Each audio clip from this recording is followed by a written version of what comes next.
Assalamualaikum warahmatullahi wabarakatuh. Bismillahirrahmanirrahim. Walhamdulillah.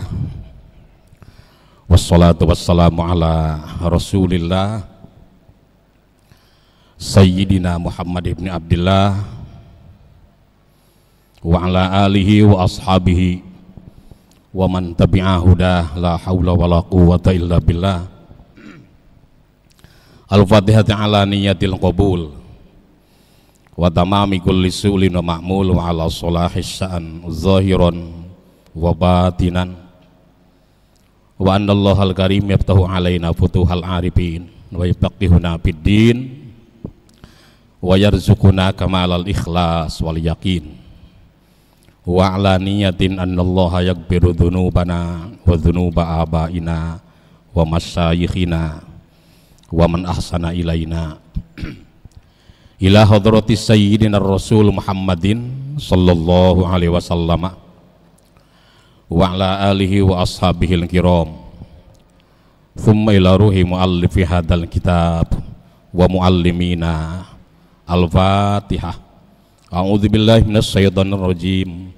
Bismillahirrahmanirrahim. Alhamdulillahi rabbil alamin. Ar-Rahmanir Rahim. Maliki yaumiddin. Iyyaka na'budu wa iyyaka nasta'in. Ihdinas siratal mustaqim. Siratal ladzina an'amta 'alaihim ghairil maghdubi 'alaihim waladdallin. Amin. Silakan. Halaman 58.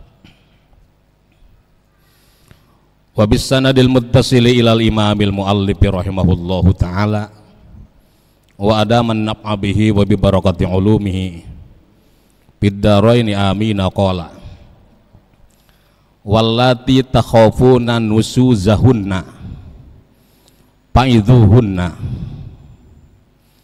Ada ya? Ada.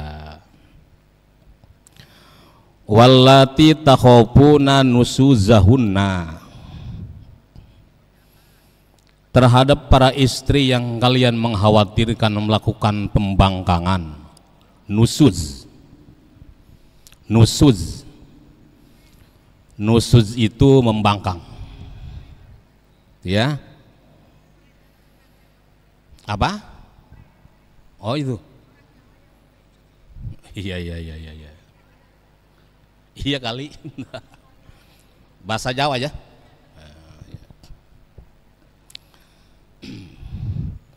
Etadunnuna,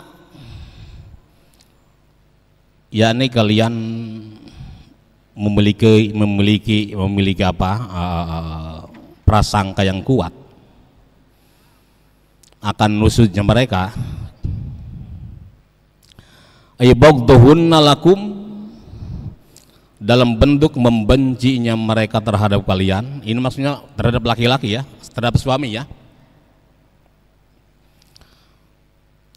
Warafa'an fusinna alaikum takabbura, dan dengan cara bahwa dia merasa tinggi di hadapan para suami sebagai bentuk ketakaburan.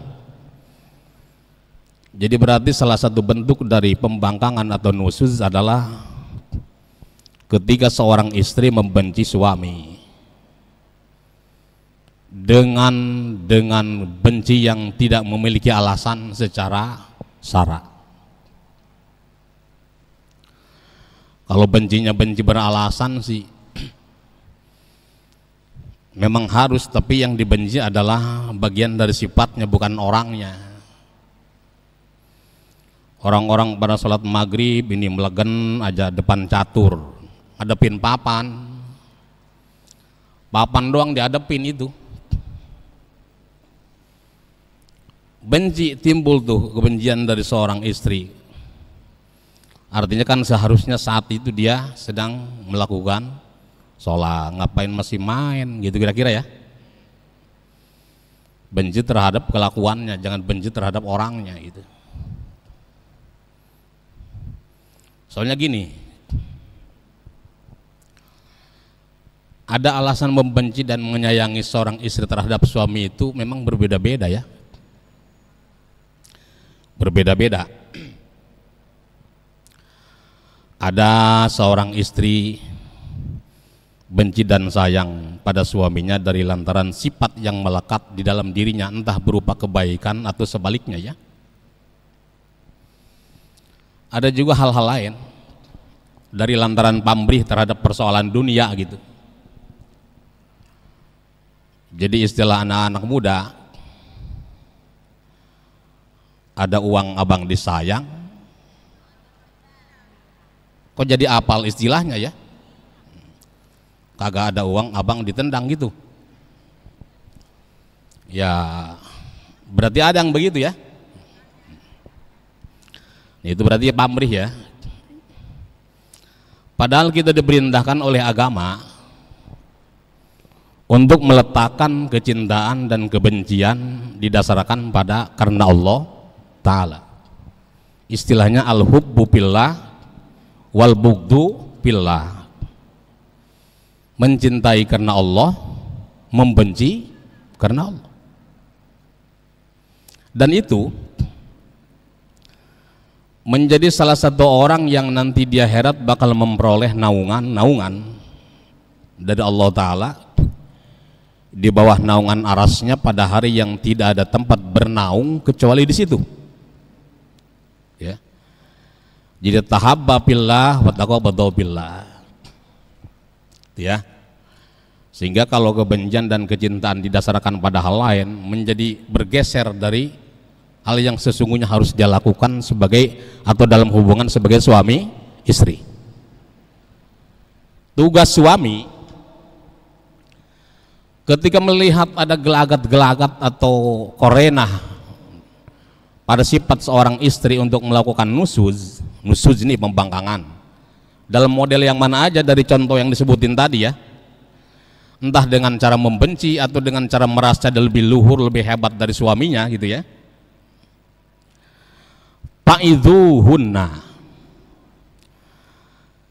seorang suami harus menasihati mereka, nasehatin gitu loh. Fahuwifuhunna Allah Ta'ala, berikan gambaran supaya istri ini merasa takut sama Allah Ta'ala kaitan dengan pembangkangannya terhadap suami gitu. Bahwa nusuz itu begini, membangkang suami itu begini hukumnya gitu loh. Dan itu sunnah. Sambil diberikan gambaran atau ancaman, disampaikan tentang bagaimana ancaman bagi seorang istri kalau melakukan pembangkangan terhadap suami. Termasuk perlu dijelaskan bahwa nusuz itu serta-merta menggugurkan nafkah. Yubayyinu annan nusuja yasqutun nafaqata wal qasma. Seorang suami harus memberikan penjelasan pada istri bahwa kalau seorang istri nusuz, membangkang padanya, pembangkangan itu serta-merta menghilangkan kewajiban memberi nafkah. Ya. Artinya suami tidak wajib menafkahi istrinya selama istri itu masih melakukan nusuz, pembangkangan. Contoh gini, kalau dalam kitab-kitab fikih memang contohnya rata-rata kayak gini, ada seorang istri minggat dari rumahnya pergi ke rumah orang tuanya. Kalau minggat kira-kira izin nggak? Kagak, kan namanya juga minggat ya, ngabur. Selama ia berada di rumah orang tuanya, maka kewajiban nafkah bagi suami gugur. Artinya tidak wajib diberikan nafkah. Baru kalau dia kembali lagi ke rumahnya, disitulah mulai wajib lagi itu nafkah. Gitu loh ya. Kok sebegitu kerasnya aturan ini? Berbanding lurus loh. Berbanding lurus dengan kewajiban suami terhadap istri ketika suami uzur memberikan nafkah. Contoh, di hari ini suami tidak bisa memberikan nafkah pada istri, itu hukumnya jadi utang. Adil kan Allah ya. Jadi kalau ada istri melakukan nusuk gugur kewajiban nafkah bagi suami, termasuk apabila ada suami tidak bisa dalam hari tertentu memberikan nafkah pada istrinya, jadi utang loh. Utang nafkah. Harus dihitung tuh berapa hari itu. Ya. Ini nafkah ini ada batas aturannya enggak sih? Besarannya ada enggak? Artinya gini, apa suami bebas-bebas aja ngasih ke istrinya gitu?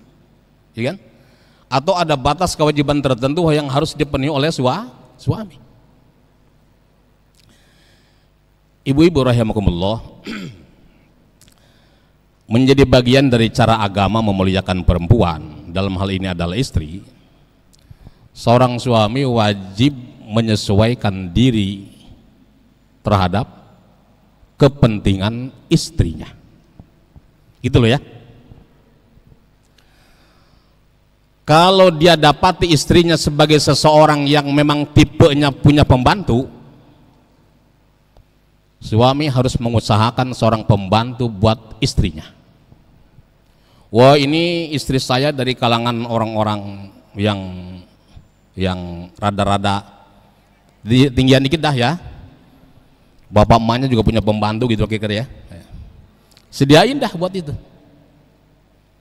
Itu cara agama memberikan kemuliaan bagi seorang istri yang harus dicermati oleh suami. Tapi akhirnya itu semua tidak keluar dari lingkaran ibadah. Menasihati istri yang nusuk ibadah. Memberikan gambaran tentang sanksi yang Allah bakal berikan pada istri yang nusuk ibadah. Bahkan ketika ia ikuti aturan bahwa tergugurkan kewajiban nafkah pun ibadah. Cuman persoalannya nih, kalau ada seorang istri membangkang yang dalam catatan fikih suami tidak wajib menafkahi tapi dinafkahi juga, gimana hukumnya? Sebetulnya nggak wajib nih dinafkahin karena lagi membangkang nusuk. Tapi dia nafkahin juga, gimana? Boleh, dan itu hukumnya jadi sodako. Emang sedekah ada ke istri atau ke anak? Ada. Bu, justru persoalan sedekah itu lebih ditekankan pada orang-orang yang punya hubungan lebih dekat dengan kita ketimbang orang lain. Ya, di Al-Quran ayat tentang sedekah dimulai dari dzawil qurba wal yatama wal masakin. Bersedekahlah terhadap kerabat dulu, kerabat saudara kita, apalagi walaupun memang berada di balik apa yang kita sebut sebagai kewajiban nafkah ya. Baru setelah itu wal yatama, anak-anak yatim. Setelah itu wal masakin, orang-orang miskin. Jangan lalu kemudian terbukti ada orang yang rajin sedekah kepada orang lain, entah itu yatim atau fakir miskin yang lainnya, sementara kerabatnya diterlantarkan padahal dia bisa buat membantu. Itu loh ya. Ini aturan agama. Wadzalika bila hajrin wala dorbin. Yang demikian itu ketika seorang suami mengambil tindakan dengan cara memberikan nasihat pada istri yang dikhawatirkan melakukan pembangkangan nusuz, bila hajrin wala dorbin, tanpa harus dibarengi dengan dipisahkan tempat tidurnya dan apalagi dipukul badannya. Ada hajrin atau hajrun, itu bagian dari cara agama memberikan sanksi bagi perempuan yang melakukan pembangkangan. Nanti di depannya bakal ketemu wahjuruhunna fil madaji. Sebetulnya ada kebolehan seorang suami untuk berpisah tempat tidur dari istrinya kalau membangkang loh. Jadi kalau istri membangkang, jangan diajak tidur bareng sama laki. Ini perintah buat laki nih. Gitu ya. Tinggal ibu-ibu mikir, emang ilokan laki gua bisa kayak gitu ya. Sebab kalau kaitan dengan begini yang dominan ajak mengajak tuh harusnya perempuan ya. Bener ya? Iya. Perempuan. Itu kalau sudah pada batas yang melebihi ukuran ini gitu.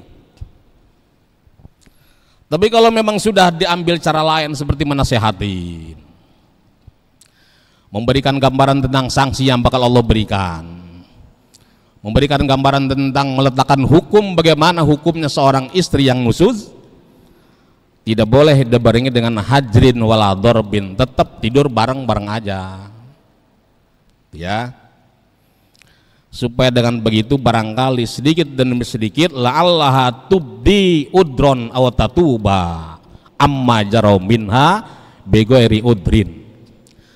Barangkali dengan begitu seorang perempuan bisa mengemukakan alasan kenapa dia membangkang. Ada alasannya tadi ya. Kenapa itu kemarin ngabur ke rumah bapak lu? Kagak bilang-bilang gua, kata orang Betawi. Jadi bahasa itu kalau di Betawi biasa aja ya. Nanti dia kemukakan alasannya apa, ya kan? Dan itu penting loh. Penting, dan ibu harus memukakan itu. Jangan gue kabur aja semua mau gue dong, bapak-bapak gue, mama gue, jangan ya. Kan kata lakinya mentang-mentang masih punya bapak lu ya, alasan. Atau kalau tidak, dia bertobat atas perbuatannya telah melakukan pembangkangan, dan itu penting. Ini tugas kita bapak-bapak ya, tugas kita sebagai suami, mengerahkan istri kita supaya tidak sering-sering melakukan pembangkangan terhadap kita. Nih, termasuk yang sederhana Bu. Ini di dalam nih suami istri. Ngobrol pertamanya bagus sekali, kosonanya rada-rada panas nih. Tiba-tiba bininya keluar. Dia banting pintu tuh. Itu termasuk nusuz. Termasuk telah melakukan pembangkangan terhadap suami. Dia harus minta maaf tuh, ya, harus minta maaf. Sebab bagaimanapun jalinan rumah tangga mesti terjaga sedemikian rupa supaya tetap timbul kemaslahatan bagi anak-anak kita, keturunan kita. Itu loh ya. Karena bagaimanapun orang yang sedang menjalani hidup keluarga atau rumah tangga itu adalah orang yang sedang berada di atas hak dan kewajiban. Itu.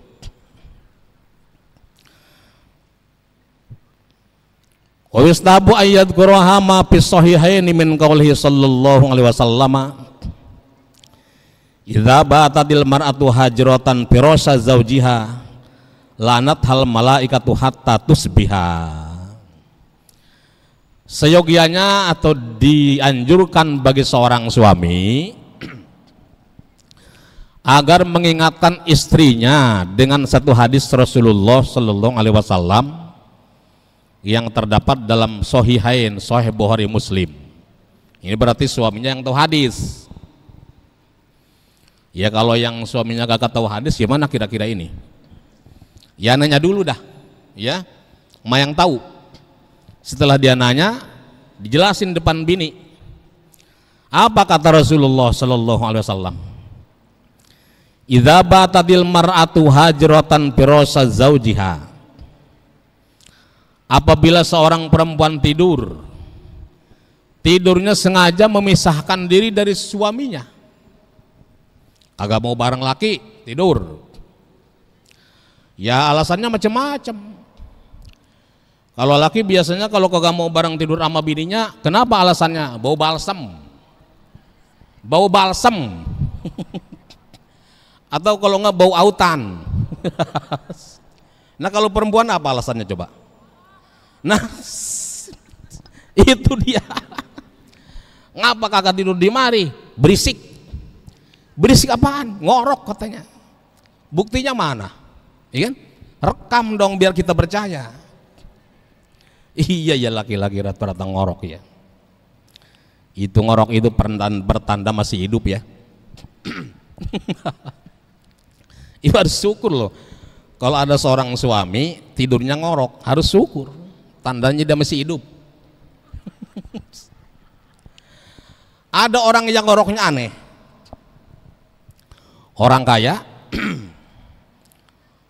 udah pada tua nih, aki-aki aman ini. Yang aki-aki ngoroknya tuh, yang ini tah. Saling jawab tuh, tah, tuh, tah. Ada rampok yang mau ngerampok ngintip dulu dia kedengaran tuh ngorok tuh, tah, kagak jadi ngerampoknya. Dia pikirin orang masih melek dan ketahuan kita mau maling gitu loh, ngoroknya tuh, tah. Jadi ada hikmahnya ya, ada hikmahnya ngorok juga. Cuman kalau orang tidur ngorok kagak bisa pura-pura tidur. Sebab kalau tidur beneran pasti ngorok, ya kan?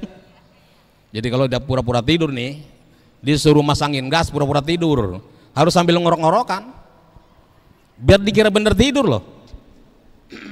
Ya. Barang siapa seorang istri yang tidur dengan cara menghindari dari suaminya, kagak mau bareng, apapun alasannya itu, lanat hal malaikatu hatta tusbiha. Dari malam sampai subuh dia dilaknati oleh malaikat. Apa dilaknati itu? Didoain keburukan. Kalau kata kita disumpah serapahin. Itu laknat namanya ya. Disumpah serapahin oleh malaikat. Sumpah serapah itu kan persoalannya selalu pada hal-hal yang jelek ya. Saya sumpahin jadi kaya, ada nggak begitu? Nggak ada ya. Saya sumpahin biar bersin seminggu, nah itu ada. Kalau sumpahin bagus kagak ada. Jadi kalau ada bahasa disumpah serapahi, itu berarti didoain kejelekan oleh malaikat. Malaikat loh. Kita bisa bayangin gimana kelas doa malaikat. Apalagi kalau yang doa malaikat yang aminin orang soleh, doanya manjur. Tapi kalau soal doa nggak harus selalu doa malaikat aja. Doa seorang istri terhadap suami itu termasuk kategori doa yang manjur ya. Manjur itu mustajab. Maka berdoalah yang baik-baik untuk suaminya itu, supaya dari doa-doa yang sering kali dipanjatkan itu, doa lebahan mana yang berbarengan dengan kehendak Allah buat mengijabahinya. Tapi semua baik. Ada orang yang lakinya nyebelin banget, curhat nih ke saya doain Pak Ustadz biar dia tabrakan di jalan. Kagak tabrakan dibilang. Itu dia saking sebelnya sama lakinya. Saya sumpahin, saya doain tiap waktu, biarin dia biar mati di jalanan. Kagak mati. Itu artinya bahwa Allah memang tidak berkenan dengan doa itu ya. Nah, jadi dari lantaran bahwa ibu-ibu dapat kehormatan dari Allah Ta'ala, dijadikan sebagai manusia yang salah satu doanya mustajab buat suami, termasuk buat anak. Sering-seringlah berdoa buat mereka. Ya, jadi kalau doa tentu untuk urusan kebaikan, gitu loh ya. Nah, jadi sekali lagi ini persoalan yang menyangkut hak dan kewajiban sebagai seorang istri terhadap suami, karena kewajiban suami terhadap istri sudah lalu kita jelaskan di sini. Batas bacanya itu aja Bu ya. Ini waktunya udah jam 9:30. Mau nyangin sayuran. Iya, saya tahu itu. Tahu ya. Mudah-mudahan yang penting ibu-ibu berkah. Nanti pulang ke rumah, keberkahan dibawa dari sini ke rumah, menyebar di rumah, mewarnai cara kita berumah tangga di rumah kita. Demikian kita baca Fatihah, moga-moga Allah ampuni dosa kita, orang tua kita dan guru-guru kita. Al-Fatihah. A'udzubillahi minasyaitonirrajim. Bismillahirrahmanirrahim. Alhamdulillahirabbil alamin arrahmanir rahim maliki yaumiddin. Iyyaka na'budu wa iyyaka nasta'in ihdinas siratal mustaqim. Siratal ladzina an'amta 'alaihim ghairil maghdubi 'alaihim waladdallin. Wallahul muwaffiq ila aqwamit thoriq. Wassalamualaikum warahmatullahi wabarakatuh.